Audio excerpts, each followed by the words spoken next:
পাহাড়ি সাজে মেঘের মাদল বাজে, ঝর্ণা নদী ছলাৎ ছলাৎ ছল। কোন পাহাড়ি সাজে মেঘের মাদল বাজে, ঝর্ণা নদী ছলাৎ ছলাৎ ছল। তোকেই এমন দিনে পড়ছে ভীষণ মনে, আয়না এখন ভিজবো দুজন চল। ওরে আয়না এখন ভিজবো দুজন চল, ঝর্ণা নদী ছলাৎ ছলাৎ ছল। কোন পাহাড়ি সাজে মেঘের মাদল বাজে, ঝর্ণা নদী ছলাৎ ছলাৎ ছল।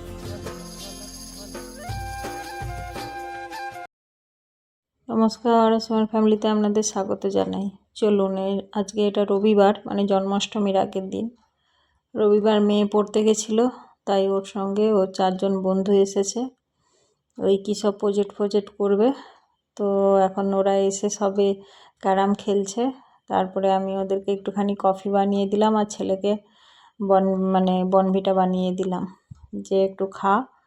কারণ 6:30টার সময় পড়া ছিল, তো মেয়ে কিছু খেয়েও যায়নি, আর ছেলেও ওরা আসাতে ঘুম থেকে উঠেছে, তো কিছু খায়নি। তাই বললাম যে ব্রাশ করে খেয়ে নে, তারপরে ওরা ক্যারাম খেলছে। আর অনেকে ক্যারাম খেলতে জানে না, তাই ওর ভাই বোন মিলে দেখিয়ে দিচ্ছে। তো একই জায়গায় সব টিউশন পড়ে আর একই স্কুলেও পড়ে, তাই সব ওই যে বন্ধুরা এসেছে, মাঝে মধ্যেই আসে। তো আজকে ভাবলাম একটুখানি শেয়ার করি, তাই ওই যে সব একটুখানি কফি আর বিস্কুট দিয়েছি। তারপরে ভাবলাম একটুখানি টিফিন বানিয়ে দেবো, তো দেখা যাক কী বানানো যায়। আর ওরা একটু খেলতে লেগেছে, তো আমি বললাম যে ঠিক আছে, তোরা খেল এখানে, বাকি কাজপত্রগুলো আমি সেরে নিই। আর ছেলেও তো বেজায় খুশি, দিদির বন্ধুরা এসেছে, ওর তো কোনো ভয় টয় তো কিছুই নেই। ও আবার ওদেরকে বলছে যে তোরা পুরো ফ্যামিলি সব তো চলে এসেছিস, মানে 3-4 জন একসঙ্গে চলে এসেছে, যার জন্য বলছে তোরা যে পুরো ফুল ফ্যামিলি সব চলে এসেছিস, এরকম বলছে। আর ওরা হা হা করে হাসছে। তা আমি বলছি, এরকম করে কেউ বলে? বাড়িতে লোকজন আসলে এভাবে কেউ বলে? তো ওরা ছোট ভাই বলে এমনিতেও ওরা আগে এসেছে, ওর কথাবার্তা শুনে ওরা এমনিতেই হাসে খুব। যাই হোক, ওরা খেলছে খেলুক। আর একটা কথা বলার ছিল, আপনারা দেখছেন লাইক একদমই করছেন না, জানি না কেন, কি প্রবলেম। লাইক করতে তো টাকা পয়সা কিছুই লাগে না, একটা লাইক করলে আমি মোটিভেট হই, আর আমার ভালোও লাগে ভিডিওগুলো ছাড়তে। এমনিতেই অসুস্থতার কারণে আমি প্রতিনিয়ত ভিডিও দিতে পারছি না, তারপরে আবার যদি দেখি যে লাইকই নেই, তখন মনটা খারাপ হয়ে যায়। আর এই যে মেয়েকে পাঠিয়েছিলাম ব্রেড আনতে, তো কি করব খুঁজে পেলাম না। তখন কাজ করলাম যে বাড়িতে বাটার ছিল, ব্রেড বাটার আর একটুখানি চিনি উপর থেকে ছড়িয়ে দিয়েছি। তো এইগুলোই ওদেরকে দেব। আর কিছু করার এখন আমার আর ইচ্ছে নেই, কারণ সকাল সকাল অনেক কাজ আছে। তারপরে সানডে, আর কয়েকদিন পরে রৌদ্র বেরিয়েছে।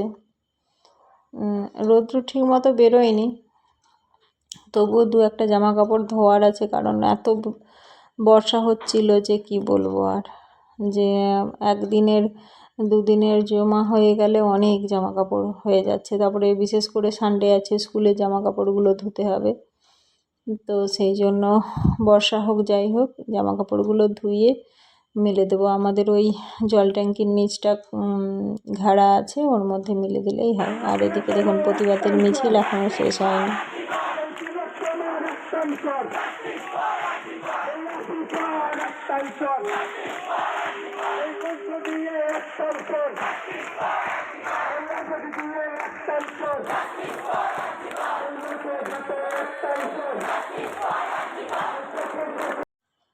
তারপর হঠাৎ করে 3 জন গেস্ট এলো, একজন পরিচিত আর একজনের 2টো বন্ধু আমাদের এই আদ্যাপীঠে এখানে নেমন্তন্ন বাড়ি এসেছিল।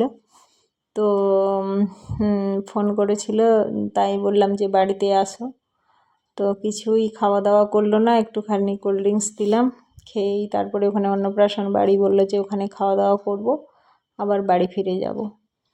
তো যাই হোক, দূরের মানুষ বাড়িতে এসেছে, সেটাও ভালো লাগছে। আর এই যে আমার ছেলে দেখুন, ওর কোনো ভয় টর কিছু থাকে না, সবার সঙ্গে খেলা আরম্ভ করে দেয়। আর এটা সোমবার, জন্মাষ্টমীর দিন।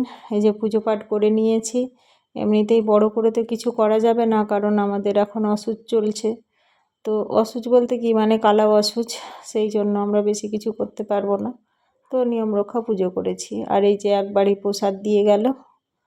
তো যাই হোক, গোপালের প্রসাদ ভাগ্যে থাকলে ঠিক চলে আসবে। এই যে আমাদেরই ফ্ল্যাটের একজন দিয়ে গেল প্রসাদ। এই যে তালের ফুলুরি আর এই মালপোয়া, ফলমূল, নাড়ু, মিষ্টি সব দিয়ে গেল। মেয়ে তো খুব খুশি, কারণ তালের বড়া খেতেও খুব ভালোবাসে আর মালপোয়াও খেতে খুব ভালোবাসে। মালপোয়া তো এখানে বাজারে কিনতে পাওয়া যায়, কিন্তু সেগুলো এত বেশি মিষ্টি থাকে, আর বাড়ির বানানোগুলো হালকা মিষ্টি থাকে। আর এটা পরের দিন মঙ্গলবার আবার এক বাড়ি থেকে প্রসাদ দিয়েছে। আর এটা আপনারা জানেন, গতবার ওদের বাড়ি গিয়েছিলাম জন্মাষ্টমীর দিন। আমাকে ডেকেছিল এবারেও, কিন্তু আমি রাত্রে যেতে পারিনি, অনেক রাত্রি হয়ে গেছিলো বলে। আর সারাদিন ঝিমঝিম ঝিমঝিম করে বৃষ্টি পড়ছিল, যার জন্য যেতে পারিনি। তারপরে মঙ্গলবারের আকাশটা একটু পরিষ্কার, এই যে ছাদে অনেক দিন পর ছাদে এলাম, আকাশটাও পরিষ্কার।